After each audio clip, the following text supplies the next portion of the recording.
Hello everyone. Thank you for joining us this morning. I'm Siow Foong from the Animal and Veterinary Service. And with me today, I have Dr. Cathy Chan from the Animal Doctors. Hi everyone. Dr. Cathy will be sharing with us how to look after your rabbits, how to care for your rabbits' health and welfare. If you have any questions for us, do post them in our comment section. Any questions that are not answered today, we will reply to you in our Facebook. Cathy, all yours. Thank you. Thanks, Dr. Chang. Hi everyone, good morning.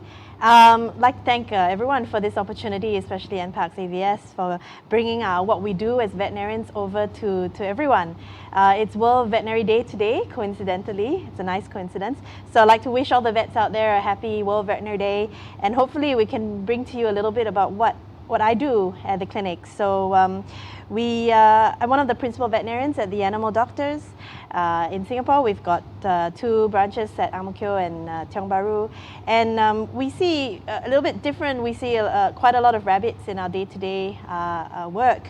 And we'd like to say that rabbits have become a really big part of the pet-owning population. They're one of the 3rd most popular pets that we can see around the world. Okay, so let's get started. We just want to introduce you to them, tell you how great they are, and what we do as vets for them as well. Okay, so let's get started. So I guess what we want to cover today, we've got a short time, so it'll be a little brief and a little bit basic, but I hope it brings to you an introduction into how we keep these lovely pets. So the first is the decision to own a rabbit, what goes through our minds when we come to want to purchase a rabbit or adopt one. We'll go through a bit of the basic anatomy, how to take care of them, preventative care, and some common things you might see. And of course, after that, the vaccination. So in Singapore now, we've strongly recommended vaccination for rabbits because of certain diseases we've seen. And we'll come to that a bit later on as well. And then of course, we'll have the question and answer section a bit later too. Okay, so basically what is a rabbit? So the scientific name's there, complicated scientific name, but basically we've all known rabbits since we were kids. You know, they're one of the first animals that we come across, even in cartoons or in books. The 3 main groups we deal with are of course rabbits that are part of the lab animal medicine world, rabbits that are farmed, and also the pet rabbit. The one thing that is very important is that the domestic pet rabbit is usually classified as a prey species, and this is really important because when you see predators and when you see prey, what their natural behavior is often to hide. If they come across danger, if they come across illness, the first thing they do is to run and hide. And so when we see these pets as rabbits, being prey species means that they will hide their signs of their disease, and often we will only see them when it's really quite advanced or when it's quite late in the stage. Being herbivores, they only eat vegetables. Well, we call them leafivores, so they only really eat the leaves of vegetables as well, and the leaf parts of the plant. They've got a specialized organ system which would help them to digest the plant and the leaves. And of course, through the years, from the wild rabbit, the hare and the wild rabbit, we've progressed on to many cuter looking rabbits, you know, dwarf rabbits, different breeds, Angora rabbits for their fur, Rex rabbits as well. And of course the appearance, and different people like them for different reasons.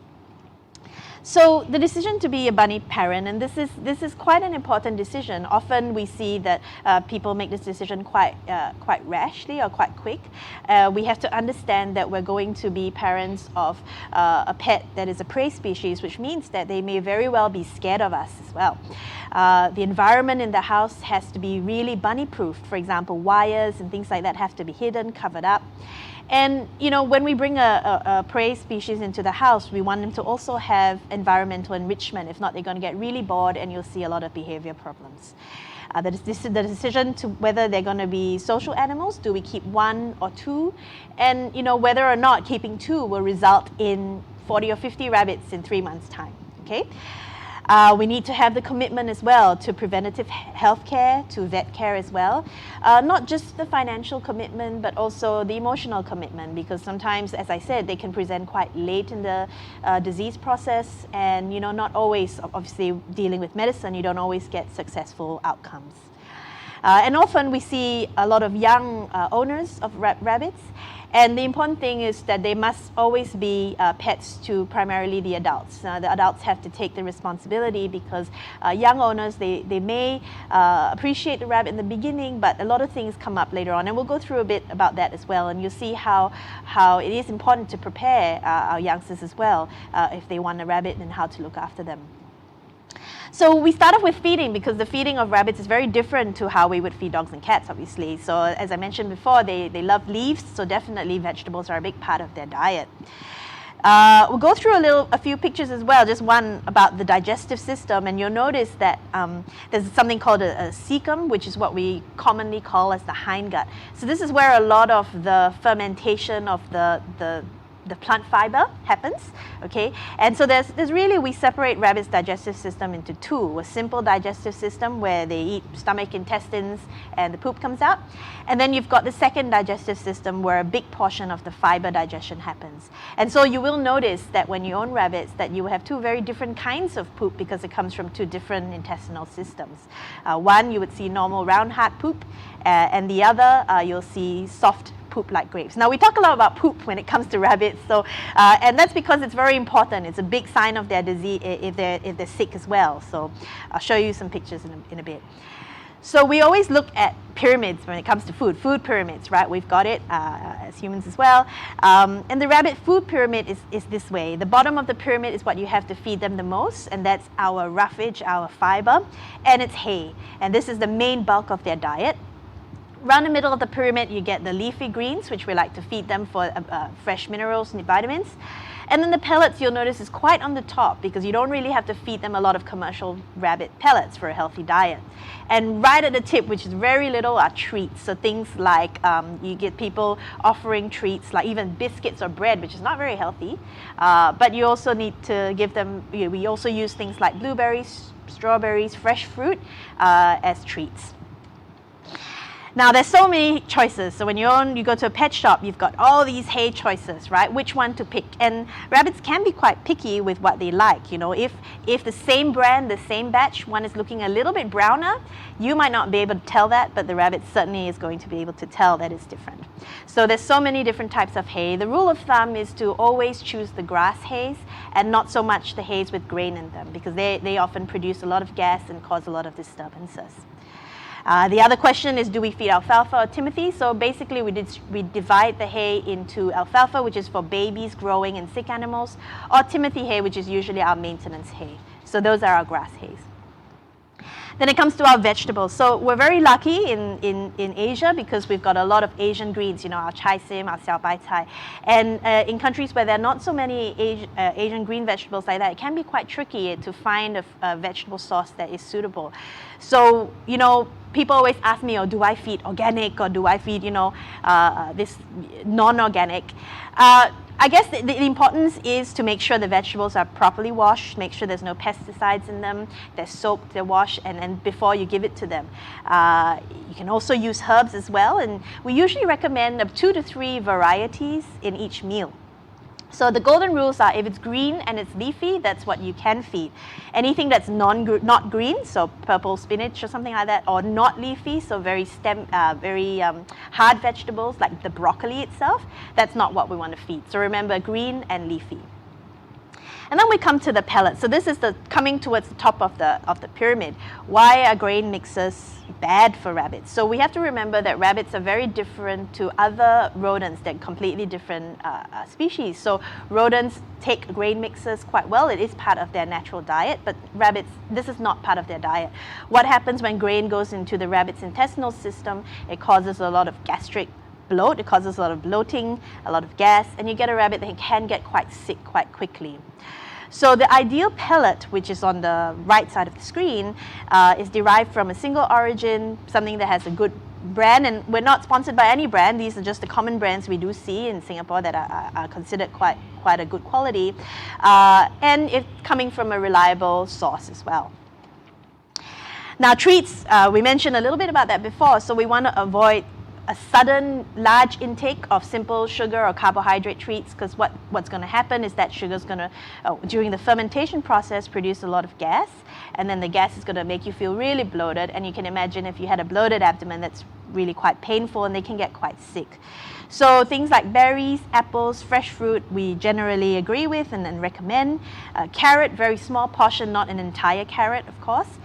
And things that are definite no's are the carbohydrate-based things like biscuits, cereals, and of course things like chocolate. That's not part of the natural diet at all, and it certainly will mess up their system.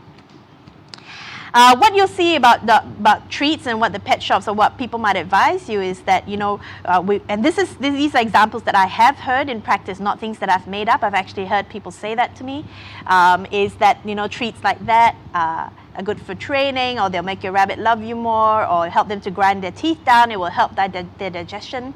All these are all sort of, you know, fallacies. They're not really true. And other old wives' tales are things like these papaya tablets or supplements. Now, they do have their role in the rabbit diet. They can play a part as a treat, and a healthy treat as such, but we don't really want you to give lots of it, right? So these are all sort of like treats and just something to help you bond with your rabbit.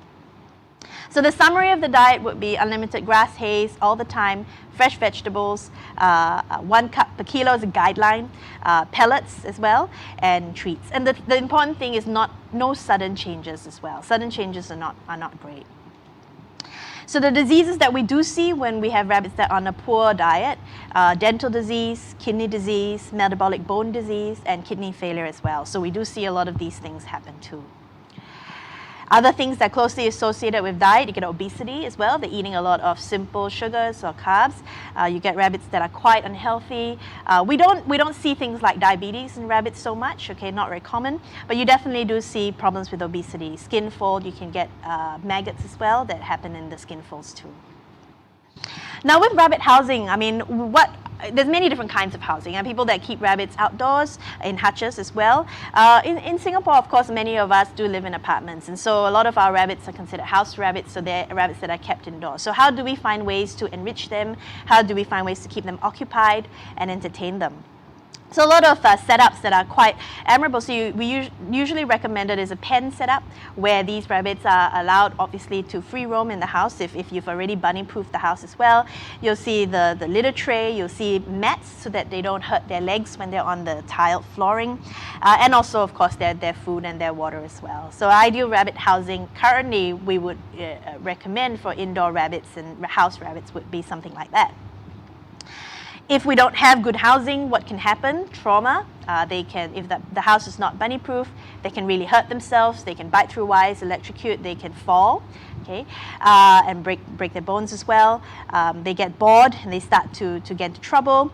And of course, the other thing that we strongly recommend is some sunlight as well. So the vitamin D is very important. We recommend a little bit of sun tanning, of course not direct sunlight, but some outdoor, 15 to 20 minutes a day. Right, so we move on to a little bit about sterilization. So the picture here, of course, as you see, many rabbits, and they got here basically from not being sterilized.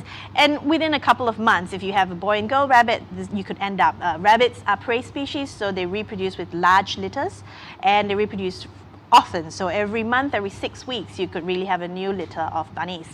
So some of the pictures we're going to show do have a little bit of a graphic content, so just a bit of a warning out there.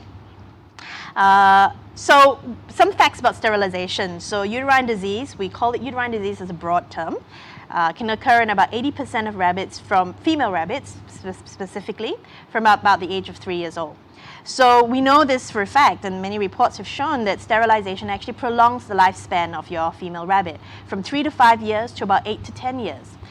They can get a variety of uterine problems ranging from cysts, tumors, and cancer is usually the worst one. They usually have symptoms like hormone-driven behavior, aggression. You'll see blood in the urine of female rabbits, and sometimes the tumor could get so big that their belly gets quite bloated.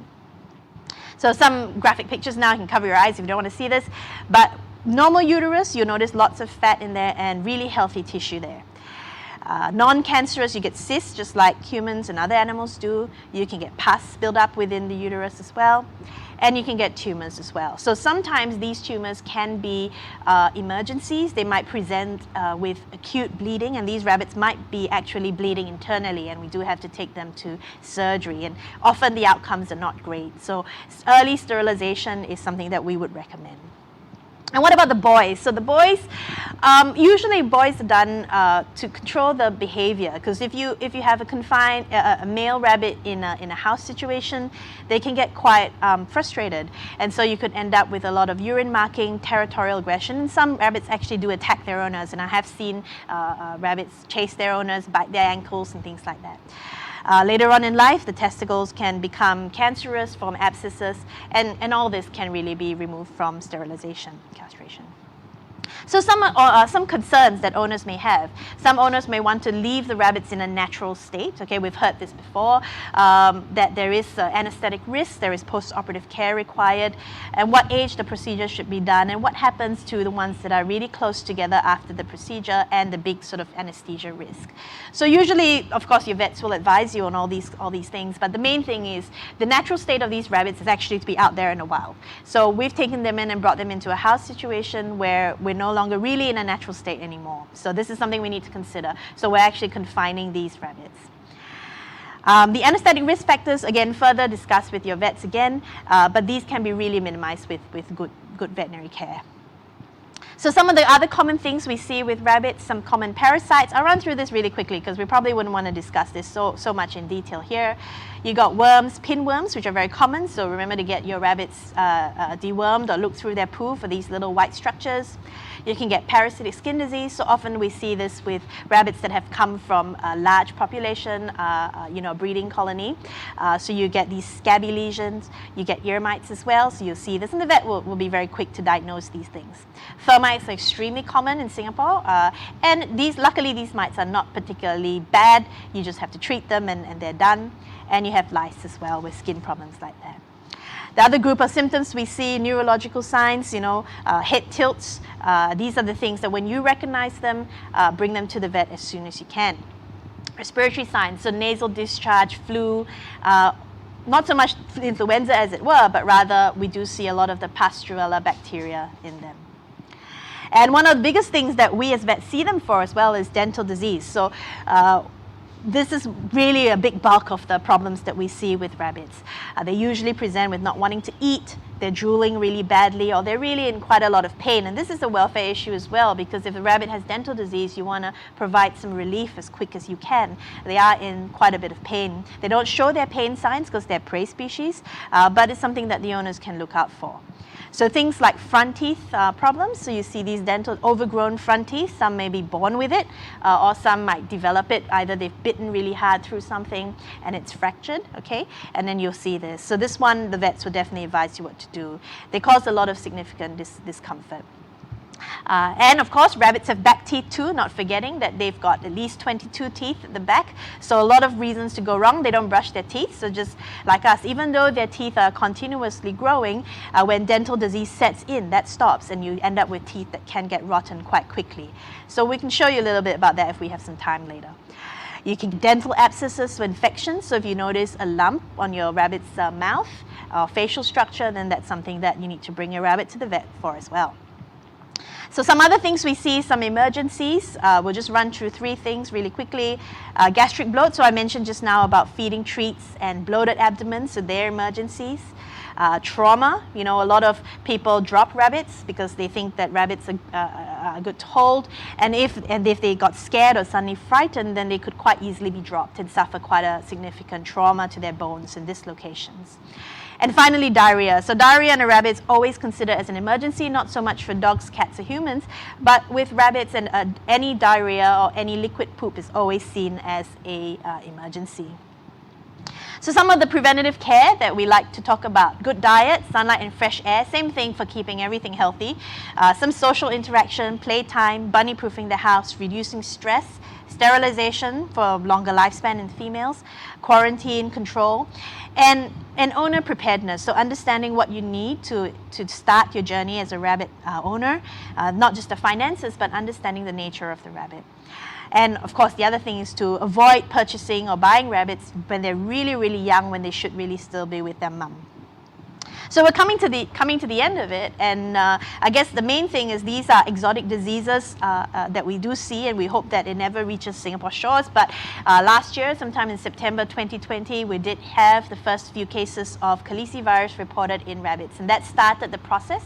And it was a really great interaction with our rabbit parents, owners, government, regulatory, and the private vets as well, to get together to start vaccinating our rabbits for this nasty disease that's often fatal, 98% fatality. So as of last year, vaccination, yearly vaccines have become part of owning a rabbit, and it's something we still strongly recommend. Yeah, I think that's pretty much all. We zipped through that in 20 minutes. Really lots to go through, and you can see that all this is just so much, just the start of owning a rabbit, taking care of them, and a lot of what the vets can do for you as well. Yeah, thanks. Yeah, thanks a lot, Cathy. I think it's really useful information. I hope they go too fast. Yeah, thanks a lot. So in the next segment, we have some friends with us from House Rabbit Society Singapore and Bunny Wonderland. So give us a few seconds as Cathy and I hop over to join them. Yep.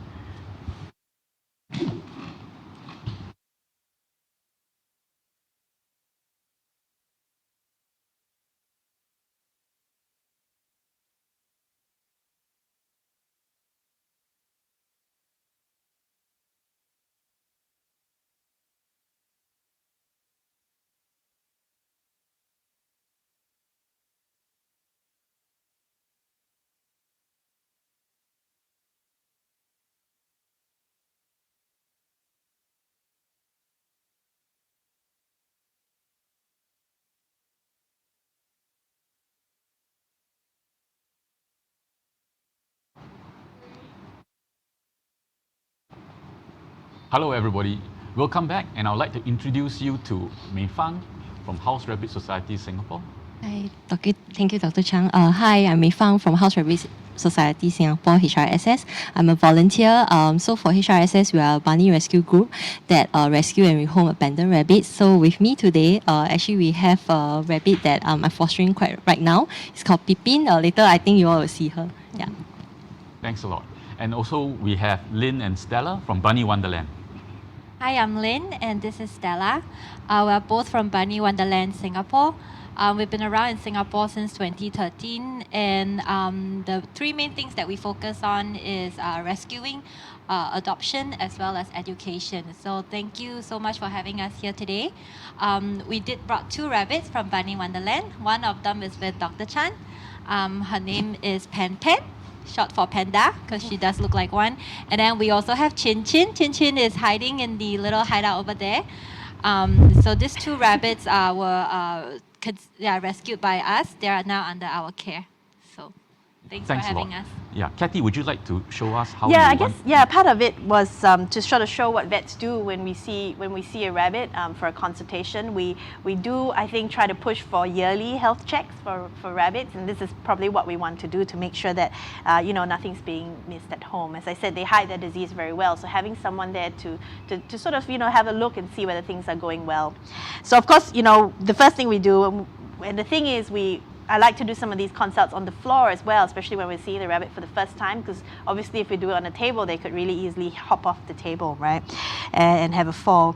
So I'll just be very brief because I don't want Pan Pan to get too stressed out, and that's the thing, they get quite stressed with the vets as well. So usually we will look at the facial structures, we look at the eyes, the ears. She's not happy. And of course we listen to their heart as well. The other thing is we usually listen to the chest, the lungs, the heart, and also the gut sounds, making sure that the gut is moving quite nicely as well. Okay, she's biting me. Okay, the other thing is, we'll just do this very quickly because I know she's just a little bit stressed. So the one thing I wanted to show you guys as well was how we look at their teeth, and we usually use a scoping method or something to image the back teeth, not just the front teeth but the back teeth as well. So I think we can go to the so this is one of the ways we can look at the back teeth as well. So we look at the front teeth just visually, but with the back teeth we usually go in and have a look there. You can see all the beautiful teeth, and Pan Pan's got excellent teeth. It's nice and brilliantly white, okay? And we go to the other side as well, And you can use this endoscopic method, or you can also use a visual method, which we use a tool called a speculum to have a look. All right, I'm going to release her because she's really upset. So we don't want to stress them, obviously. Okay, yeah. She's angry. So what you see there with her stamping her feet, that's a little bit of her expressing her unhappiness. And they do that. And you'll see some of your rabbits do that at home as well. So she's coming back to tell me off for a bit, and then she'll go on her way. Yeah, this is better. So yeah, I mean, maybe Lynne can share with us about the story of Pan Pan, because she's such a character. Yeah. So the good news is both of them are quite healthy according to Dr. Chang's check. Very Pan brief. yeah, Pan Pan and Chin Chin, they were both passed on to us by their owner. And the reason was because the owner was relocating overseas, and it's not always easy for them to be relocated. So some owners, they want to make sure they go to the good home. So we take over the care of the bunnies. But having said that, not all bunnies are as healthy when we first take them in. So for example, with HRSS Pippin, Meifang had shared with us earlier that she was quite malnourished and was rescued from a pretty bad environment. So Meifang, you want to share with us a little? Okay, so I have Pippin with me here. So actually she looks pretty small, like a baby, but actually we estimated her at about 8 months old. So actually she's considered full grown, but she's just really very tiny. So I think from where we picked her up, the environment was not very nice. It was very dirty, and she seems to be quite well nourished. So for her age, she's really tiny, and she's currently on some medication, and we are trying to fatten her up before she goes for sterilization.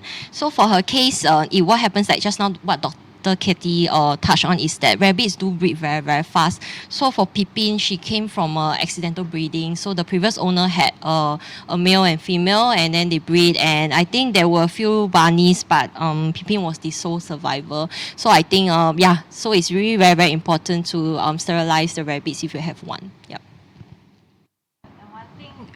We notice is the bunnies are all very cute, and sometimes people wonder, why are rabbits still being abandoned and neglected, because they're so adorable.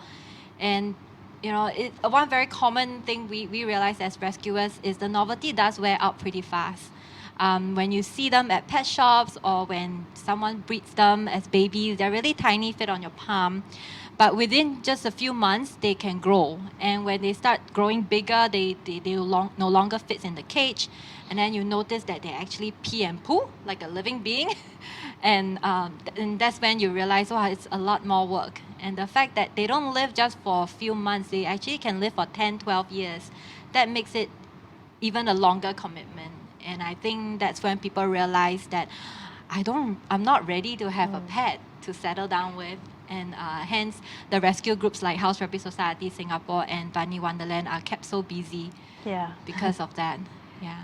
Yeah, I think we're fed a lot about information about how rabbits are cute, even from young. We're all exposed to that sort of image. But I would suggest that anyone who wants to own or make the decision to get a bunny to really research, have a look at what these groups really do, what they go through, how the setup should be. And all this is not sort of just to, it's to make sure they live good, happy lives.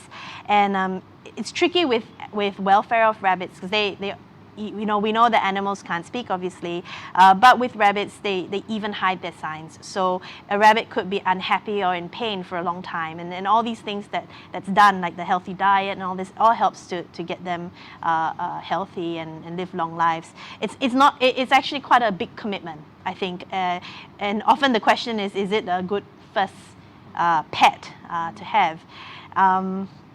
Well, I think these groups would tell you all the stories, and when you hear the stories, the answer is probably no, but the main thing is to really be prepared. You really need to know what your setup's going to be like, what they need, understand the actual type of animal and how they are as pets, not just what they are like outside, but how they are interacting with pets, with us as well. So that's so important, I think. It's because we do a lot of rehoming, so we meet a lot of families, and some, they may not have experience with pets, but if they do sufficient research, they understand the commitment is for 10 years, that their vet costs could be up in the hundreds. If they're well prepared for that and they have the love for the animals, actually they can have a really good experience. Yeah. But having said that, I mean, we have younger bunnies and we have older bunnies here today as well. Would you say it's safe to say, oh, if I have a younger one, you'll be healthier, I'll spend lesser? Well, yeah, no, I think in the beginning already the question, I mean, yes, definitely the financial preparedness has to come in, but I think the question of, you know, if I have this age group, will it be less expensive, or will I have this, you know, age group? I think that's quite tricky already as a starting point.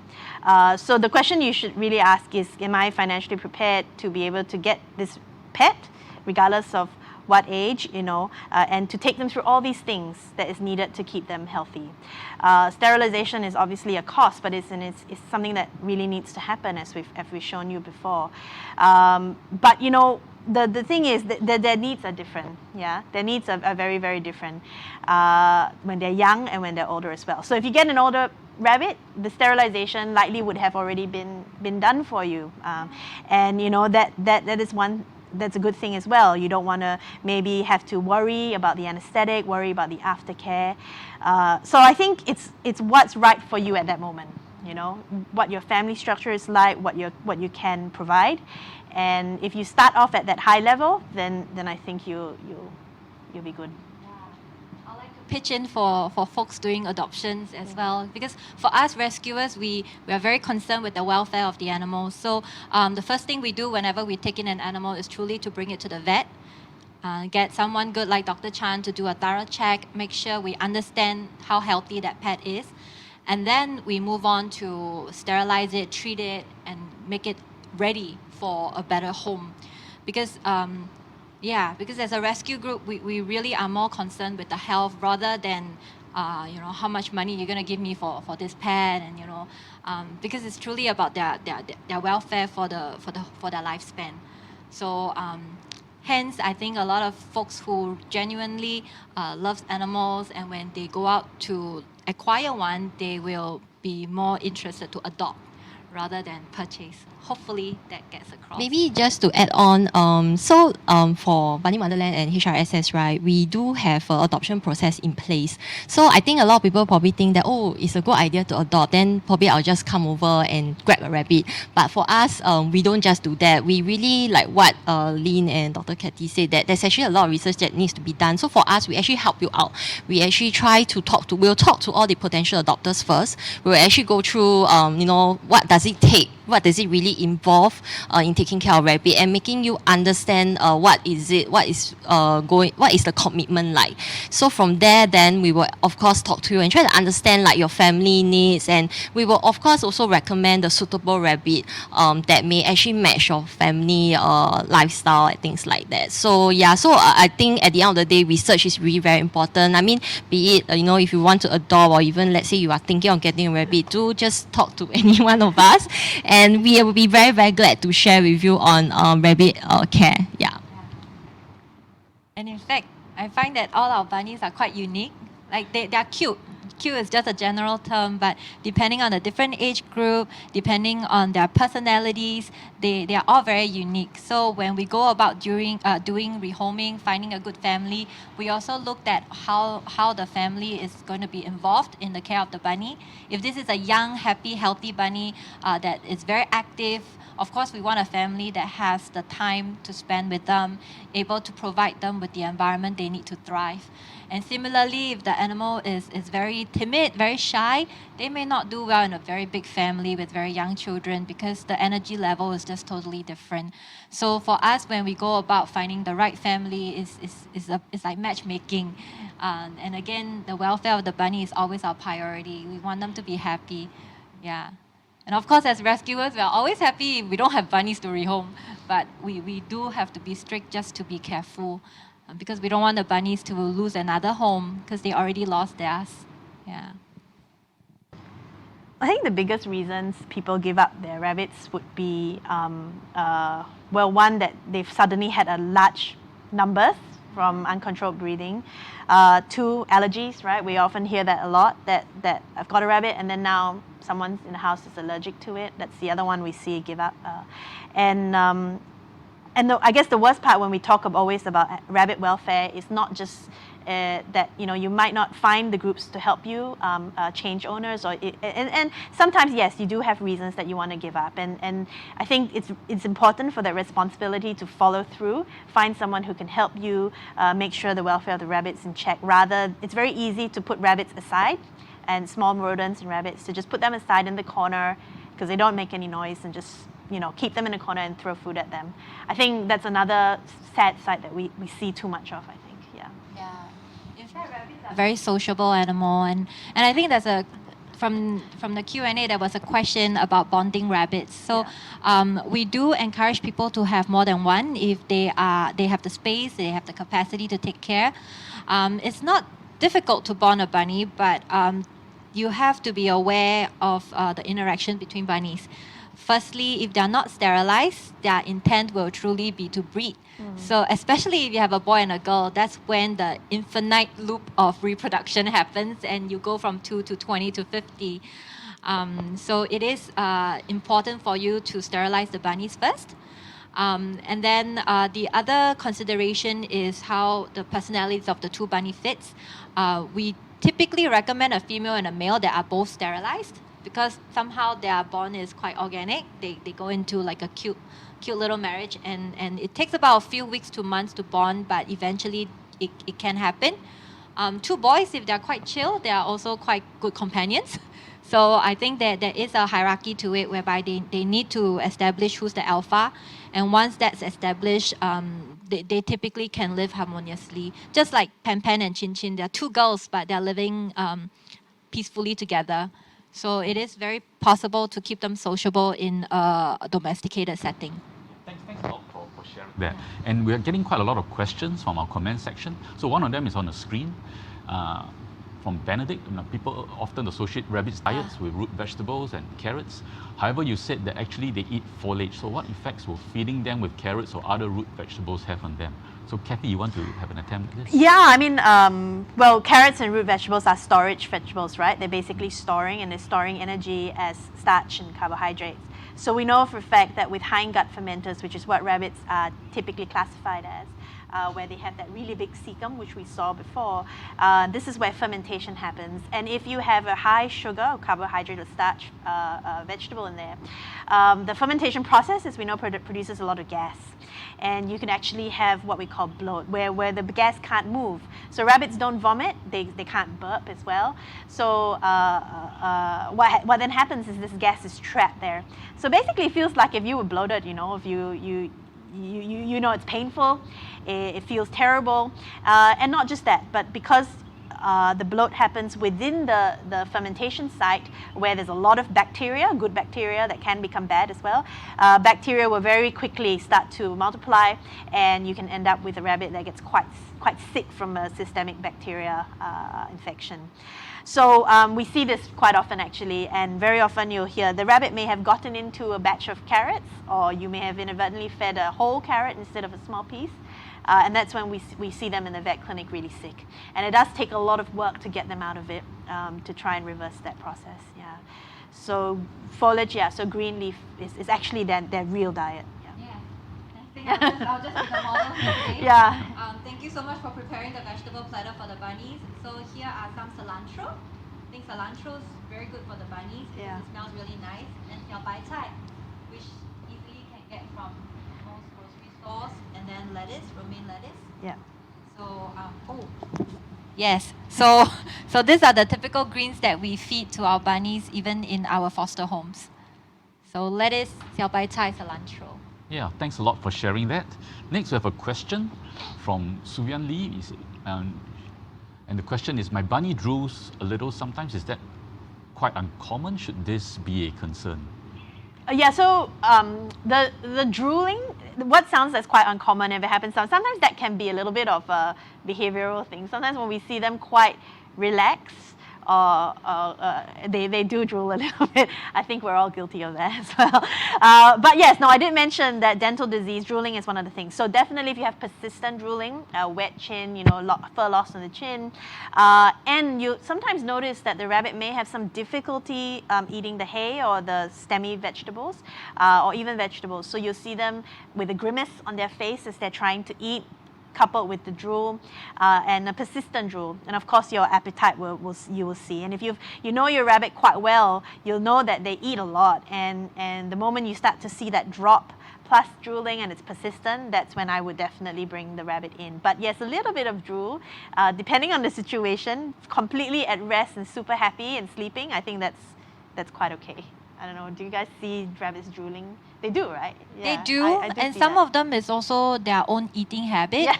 They just eat with the tongue sticking out sometimes. Yeah. And then the vegetable juices just goes Yeah. everywhere. Yeah. I'm sure you guys see like YouTube videos of rabbits with red stained lips after eating strawberries. So that can happen. But typically what we are most concerned with is if the bunny is having toothache, and that's when the drooling is uncontrollable. So as rabbit owners, one thing we try to do at home is to firstly observe your rabbit, spend time with your rabbit to understand the daily habits. The other thing we do is we are always touching our bunnies, especially if they're lying on the floor. We will we will pet them on their head, and then we will go closer to their cheeks, to their jaw. And then that's when you also notice abnormalities. So things like drooling or even the dental abscess that Dr. Chan mentioned earlier, you can actually pick them up before they get so obvious, or before before you go for your next vet review for the vet to actually uncover it. So if you spend daily hours with your bunnies, you can pick up all these little signs and sensitivity, and that will make you a lot more proactive in managing their health. Yeah. Thanks a lot for that. I think it's really useful to know. Next, we have a question, and the question is, are there any hypoallergenic rabbits? It's not like poodles. Not really, yeah. I mean, you got the Rex rabbits, which are often, I guess, the belief is that they are hypoallergenic to the human. But I mean, this is so individual, isn't it? I mean, you can't really say an animal, and I don't like to say that to any, even dog parent or anyone. You can't guarantee that, and allergies change as well. So. Yeah. In fact, it's not just about the rabbit itself. Yeah. For example, I myself, I'm allergic to hay. Yeah. So if I do touch hay, I have to wash my hands before I touch my face, else I'll get rashes.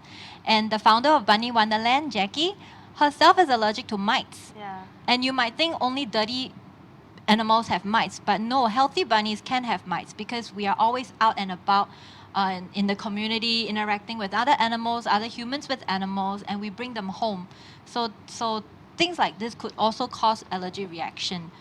So if you are a person who really wants to have bunnies in your life, you have to be more, you just have to have a more sanitary way of, handling all these issues. And one of them, of course, is washing your hands more, which is very valid in today's environment.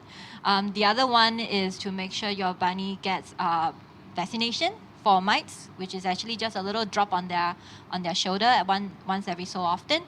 And then with hay, I wear gloves all the time. With the fur, if you groom them more regularly, the fur doesn't linger in the air. It actually does help a lot to alleviate all these issues around sensitivity in bunnies. Yeah. Sounds really good. I'm seeing a few questions, and this is just one of them, but I think quite a few folks are wondering, is there an ideal size for certain breeds of rabbits? I think it's because we see so many different breeds and even crossbreeds as well. And I think your internet search would show you the really tiny northern dwarfs all the way to the big Flemish giants as well. So especially when they're crosses, and we don't know whether a rabbit is purebred or cross. So we really go by body condition. So body condition, the system of body condition is very much derived from dogs and cats, obviously. But in rabbits, when we see more of them, we feel them. So we want to be able to feel their rib cage and their pelvis, but not be able to see these structures. If you can see the bones, means they're too skinny. If you cannot feel the bones at all, means they're too fat. And of course, the unsterilized females will have this big dewlap in front of them. And as they get more obese, and you can even see some male rabbits with dewlaps when they're really obese as well. And that's not good. I mean, obesity is not good for any species of animals. So you'll get a lot of the skin fold problems. These rabbits will be very lazy, as it were, and not very inactive. And they do develop medical problems. So we really want our rabbits to not be fat. And they shouldn't be if they're on the right diet. If they're on high sugar, carbohydrate diet, and that's what they've been used to, they will get quite obese. If they're on a good diet, they shouldn't get fat at all. One quick way also to tell if the weight is causing a lot of stress to the bunny is when you flip your bunny over, you look at their paws. Sore hogs are like, I don't know, it happens in like 8 out of 10 bunnies that I've met. So it's important that you keep their weight under control, else it can be very stressful for their tiny little feet. They really don't have a lot of cushion on their feet. They're not like dogs with the padding, right? So they end up, it's just skin being exposed. So that also relates to the housing setup that Dr. Chan mentioned earlier. We do not cage bunnies anymore. In today's time, we've learned that bunnies are very interactive. They are very prone to all these skin ailments. So having flat flooring or even rugs, does help a lot to keep them healthier. And yeah, so if your bunnies have sore hogs, do pay attention to their weight as well. Next, we have a question on rabbit training, and the question is, can rabbits be toilet trained? Yeah. Bring this Oh down. yeah, you should show yeah. In fact, yes, you don't see that much poo and pee around this area. We've been here for at least a couple hours. So, Stella, can you help me? So at Bunny Wonderland, we make sure we train our bunnies, otherwise our homes will smell. Yeah. So we provide them with a spacious little box. Unfortunately, what's out in the market tends to be quite small. They're like, some of them are triangular, only fits like half the bunny. So we go with a really bigger tray like this that can fit a bunny lying down, sometimes fits 2 rabbits lying down. And we put typically we put paper litter at the bottom of a potty pad, and then we put a little plastic grid over so the bunnies doesn't step on their poo, doesn't step on the wet soiled litter. And then on top of it, we put hay. It looks kind of funny because you're eating hay while you're pooping. I mean, if you are the bunny, that's what you do. But that's actually their natural habit of grazing, eating and pooping at the same time. So we try to keep things natural for the bunnies. Yeah. And they have to be changed how often? We change them at least once a day. Yeah. We do have bunnies who loves to drink, and you might need to change them twice a day. Model. Yeah. You can tell a little Pan is enjoying. So yes, that's how we litter train our bunnies. And in fact, bunnies, if you keep them clean, you give them a routine, they will stick to it. That's how good they are as pets. Easier to toilet train them if you sterilize them first, because for unsterilized rabbits, right, the hormones actually in them actually make them mark their territory, so they have a tendency to pee and poo all over the place. So if your bunny is not sterilized, it can, not saying it's not possible to toilet train, but it may be more challenging. So once you sterilize, because we rescue a lot of rabbits that are not sterilized and they are very messy when they came over, but once we sterilize, actually it was very fast. Like I think sometimes within days or a week, they started using their toilet already. So yeah, do sterilize your rabbit first. Yeah. And it is a sign if they are toilet trained in the beginning and they suddenly lose their toilet training, usually it's an indication that there is something actually medically wrong with them. So that's to bring them to the vet as well. Yeah, thanks. That's a really good question. I think we heard many good tips from everyone here. Next, we have a question on health, and the question is, should I get my bunny vaccinated? I guess that's yours, Cathy. Yeah, I mean, so as mentioned very quickly just now, very briefly, and your vets will be able to tell you a bit more. There was an introduction of rabbit hemorrhagic disease caused by Calicivirus into Singapore in September 2020. And so this disease is actually fatal in 98% of cases. So your rabbit did catch it. unfortunately the outcome is going to be really bad. So vaccination completely prevents this disease, okay? Even if they do get the disease, they'll get a very mild version of the disease. And so it has been the strong recommendation to vaccinate. The vaccination has so far in the last 10 years that it has been used since release quite safe, and we've not had any side effects reported. So, yeah. And Bunny Wonderland, we vaccinate all our bunnies. And so far, no side effects. So it's reasonably cost for a much bigger benefit. So we do recommend all bunnies to be vaccinated.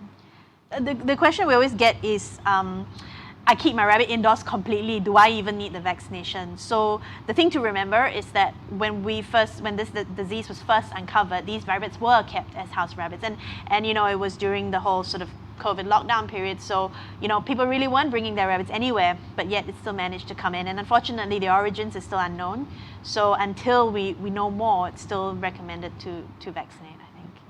Yep, thanks a lot for the answers. Next, we have a question. Should I clean my bunny's eyes and bum daily?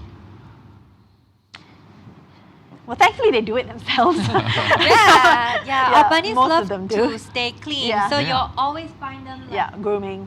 cleaning themselves well. But of course, as mentioned earlier, if you do spend enough time with your bunny on a daily basis, it's never a bad idea just to help them wipe off any, you know, dirt around their eyes.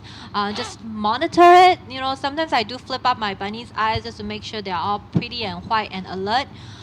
Older bunnies does have a problem, you know, keeping their eyes clean, and they do get plucked up tear ducts, which causes them to have weepy eyes, so the fur around their eyes could be a bit wet. Bunnies that live alone also have that problem if they're not diligent groomer. So again, another benefit of bunnies with friends, they groom each other, so they do stay healthier that way. As for their bum, if you have a good litter box, and if your bunny is well litter trained, actually there's no need to clean their bum. There's never a need to bathe your bunny at all. They stay pretty clean. If it's any dirty, at most we take is like a wet wipe just to wipe it down, clean off the stains, and then use a nice grooming brush to clean it off. And once in a while, if you are really good at handling your bunny, you can even use a pair of scissors to trim off any stained fur. Otherwise, you can always bring it to a rabbit groomer to help you tidy up your bunnies. And I know both House Rabbit Society as well as Bunny Wonderland, we offer grooming services for bunnies, so you can always contact us. So yeah, but otherwise there shouldn't be a daily need to clean them. They clean themselves very well. Yep, thanks a lot for that. Next, we have a question, and it's about a health issue. You know, is it true that bunnies can experience GI stasis, and how do we spot this, and what can the owners do to help them? Okay, so GI stasis, I guess, is more, not so much a disease, but more a symptom or a sign that the bunny is unwell. So GI stands for gastrointestinal. So we always like to think of the bunny's gastrointestinal tract as a one-way tract. What goes in must come out, and often that transit time is quite short. So a healthy bunny means that they're eating and they're pooping. So we see it go in and we see it come out. At any point of time, if none of that is happening, if we're not eating or things are not coming out, that's when things are at a standstill. So literally this one-way conveyor belt has come to a stop. So it's usually the first sign that owners can use to say something is not right. But it doesn't mean that it might not be just the gastrointestinal system. It could be something else. So it's more a symptom or an indicator as opposed to an actual disease.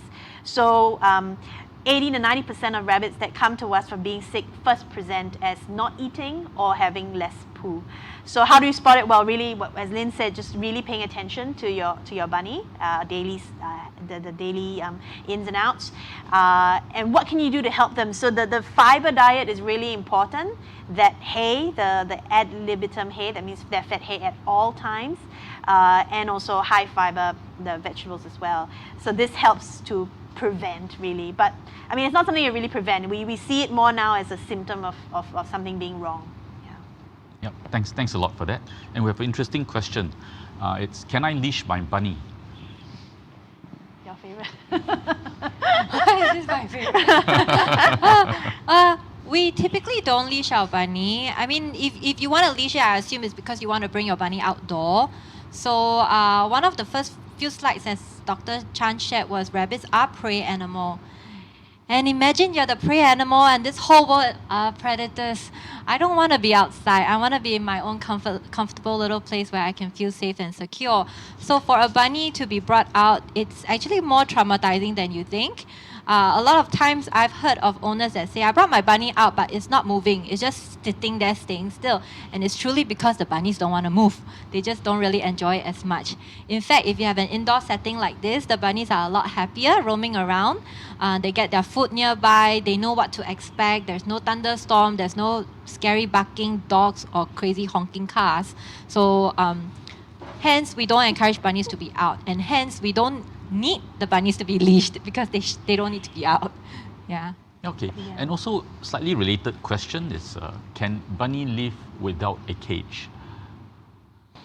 Absolutely. A bunny, if it's well litter box trained, you can give it a corner of the house. And if your bunny is so good that it doesn't go around biting your furniture and is disciplined enough to go back and use his litter box, drink his water bowl, you can actually let your rabbit free roam around the house. And You must make sure it's bunny proof. Yeah, actually for us, we advocate a cage-free environment. We don't actually encourage you to put in cage because actually, you imagine, okay, so people think that, being rabbits are small animals, probably they just need a very small space, but don't forget that they're actually very, very active. So by putting them in such a small cage, you are limiting, you are just sending them to a jail like that. So for us at Bunny Wonderland and HRSS, we encourage owners to put them in this kind of playpen setting, and of course with the free roaming whenever you are around to supervise them. Yeah. And you'll find it's more fun to have a bunny. Just look at them bouncing around us. It's a lot of joy they bring. If you cage up a bunny, likely the bunny will feel so safe in their own home, they won't want to come out. And so it's actually a lot more interactive, sociable, and they truly make them more companion pets to us when you give them the space to thrive. Yeah. Okay, thanks a lot for the answers. And now I have a question, and it's about, at what age do rabbits show signs of aging? And maybe I can add on to the question to share if there's any special care that we need for rabbits that are older. Aging, I think it's hard to tell. Actually, you can look at a 10, 11-year-old rabbit and not know that they're really 10 or 11. So it actually makes it really difficult when people bring their rabbits to the vet and say, oh, we adopted, can you tell how old? Actually, there is no way that we can actually tell. The teeth are continuously growing, so we can't use the teeth as a way of aging them. If we know their age, we usually recommend that 6 years old and above. I tend to recommend that 6 years and above to do 6 monthly health checks because the vets can help you to pick up little things. Of course, there are other signs of things that you would call signs of aging. I guess cataracts, we do see cataracts happen in rabbits, but sometimes it can happen in young rabbits. What Lynne mentioned about the sawhawks, you might see a little bit more aging process with the sawhawks being a rabbit that's around for a bit longer. But visually, I don't know, aesthetically, they often remain quite youthful looking. Sometimes the black fur bunnies show a bit of a white. Gray. Yeah, they do gray a little bit. Yeah. Yeah. 14 this year. Wow. Yeah, so for him, he has very obvious signs because he has arthritis. Yeah. So he can't move. So his legs are actually, he's losing his muscle mass. So his legs are like kind of splayed, which means he can't stand upright. So for him, that was a very obvious sign that he's an old rabbit. Yeah. You spend enough time with your bunny daily, you will notice them growing older with time. And then that's when we start switching the litter box from the tall one to the shorter one, or even without. Yeah, so these are things we all look out for. Hence, we do encourage owners to bring their rabbits for regular health check. 6 months, if you can, will be really good. And it's not just about letting the vet touching and feeling it. It's also about making sure it's comprehensive enough. So it includes like a blood panel. And that helps to look at their kidney, liver function, which is very important to truly understand their internal organs if they have any issues. I mean, as like humans are, as we grow older, these are the things that starts to fail on us. So we have to monitor. Yeah, thanks a lot. And it's a slightly related question. What are the other health benefits of sterilizing bunny other than for behavioral, territorial, and peeing issues? Is it advisable for older rabbits? Other health benefits, I mean, predominantly, actually, the biggest thing is the prevention of cancer, which happens in up to 80% of them. So specifically for the female rabbit, the real big health benefit is the increased lifespan, and they don't get cancer. Once they get cancer, if it's still isolated within the uterus, we can still remove it. But if it has unfortunately already spread, it can be devastating. So it's something that we can actually prevent. So the main health benefit is actually increasing the lifespan and preventing this horrible disease. For the males, they do get testicular cancer, as mentioned before as well. So, but it really depends. So the lifestyle for the male rabbits, you have to discuss with your vets the pros and cons. But it's still something we strongly encourage because the territorial issues can be quite dominant, actually. Yeah. Okay, thanks. We have time for just one last question, and it's slightly related to the previous question. At what age can I sterilize my rabbit?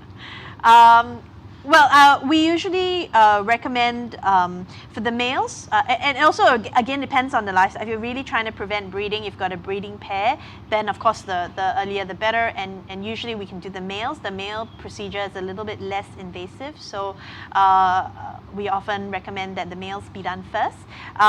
In terms of the specifics to the surgery, I like to recommend that the females be sterilized a little bit later, between 6 to 8 months. 6 months would be the earliest that I would do it. Just more in terms of the technicalities of doing the actual surgery itself. It's a little bit easier if they're a bit older. So 6 to 8 months, 8 months and above would be my thing for females. But the males, as long as the testicles have descended, you can really do them as early as anytime. But it doesn't mean that if my bunny is already above 1, I shouldn't. It's again a discussion you should have with your vet, how healthy your bunny is. So once again, having a thorough health check that includes a blood panel test can actually help you to further understand your bunny, how well they will do through the surgery and post-surgery. In fact, I think we have sterilized bunnies as old as 10 years old, not because we want to, but because it probably has testicular cancer. Once a bunny has reproductive cancer, it's pretty much done. There's not a lot we can do. And even if we sterilize it, right after, the cancer cells can spread. So that just becomes a much more complicated issue. So firstly, sterilize it as soon as you can, and if your bunny is older, discuss with your vet and deduce what's the right way of approaching the sterilization. A good and experienced vet is very important. Yeah, but the age won't stop us from sterilizing. Yeah. Yeah, thanks for the answer. And it sounds like prevention is so much better than cure. So thanks very much for joining us today. We hope that you find this webinar useful. For the questions that we're not able to answer today, it will be posted on our Facebook. So thanks very much for joining us. See you next time. Bye-bye. Bye-bye.